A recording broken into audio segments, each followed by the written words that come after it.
দর্শক, ICC champion ট্রফিতে যাত্রা শেষ হলো বাংলাদেশের। নিজেদের শেষ ম্যাচে পাকিস্তানের বিপক্ষে আজ বৃহস্পতিবার সান্ত্বনার জয় প্রত্যাশা করলেও বৃষ্টির কারণে ম্যাচটি ভেস্তে গেছে। ম্যাচটি ছিল দু দলের জন্য কেবলই আনুষ্ঠানিকতার, কারণ উভয়ে নিজেদের প্রথম দুই ম্যাচে হেরে টুর্নামেন্ট থেকে বিদায় নিশ্চিত করেছিল। বৃষ্টির কারণে আজ পয়েন্ট ভাগাভাগির পর এই গ্রুপের টেবিলে 3 থেকে চ্যাম্পিয়ন্স ট্রফি শেষ করলো বাংলাদেশ।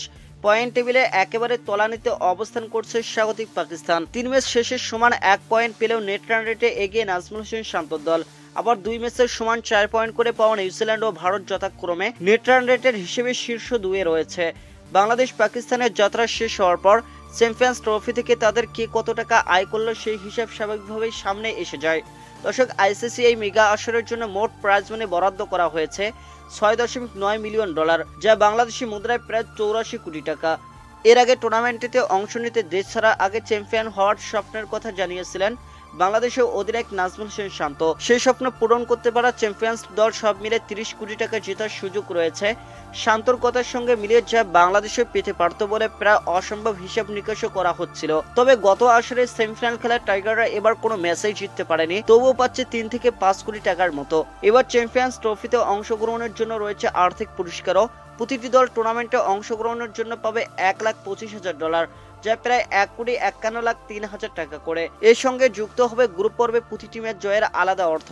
প্রতি ম্যাচে বিজয়ী দল $34,000 পাবে, যা প্রায় $41,08,000 টাকা করে। এদিকে বাংলাদেশ জয় না পেলেও অংশগ্রহণ বাবদ পাবে $1,51,03,000 টাকা। দর্শক, এছাড়াও রয়েছে টুর্নামেন্ট শেষে অবস্থানের ভিত্তিতে আর্থিক পুরস্কারও। যদিও দুটি আলাদা গ্রুপের দলগুলোর অবস্থান কিভাবে নির্ণয় করা হবে সেটি এখনো পরিষ্কার করেনি আইসিসি। নিজেদের গ্রুপে 3 নাম্বার থেকে শেষ করা বাংলাদেশ সপ্তম ও অষ্টম স্থানে থাকলে প্রাইজ মানি হিসেবে পাবে $1,40,000, যা প্রায় $1,69,15,000 টাকা করে।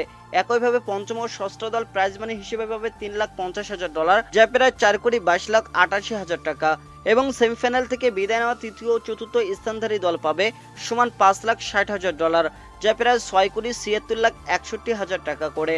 8 দলের এই বৈশ্বিক প্রতিযোগিতায় 2017 আসরের চেয়ে প্রাইজ মানি বাড়ানো হয়েছে 53%। আইসিসি প্রকাশিত প্রতিবেদন অনুসারে চ্যাম্পিয়ন্স ট্রফির প্রাইজ মানিতে চ্যাম্পিয়ন হওয়া দলের বরাদ্দ রাখা হয়েছে $22,40,000, যা প্রায় $27,06,46,000 টাকা। রানার্স আপ হওয়া দল প্রাইজ মানি হিসেবে পাবে চ্যাম্পিয়ন দলের অর্ধেক অর্থ, অর্থাৎ তারা পাবে $11,20,000, যা প্রায় $13,53,00,000 টাকা।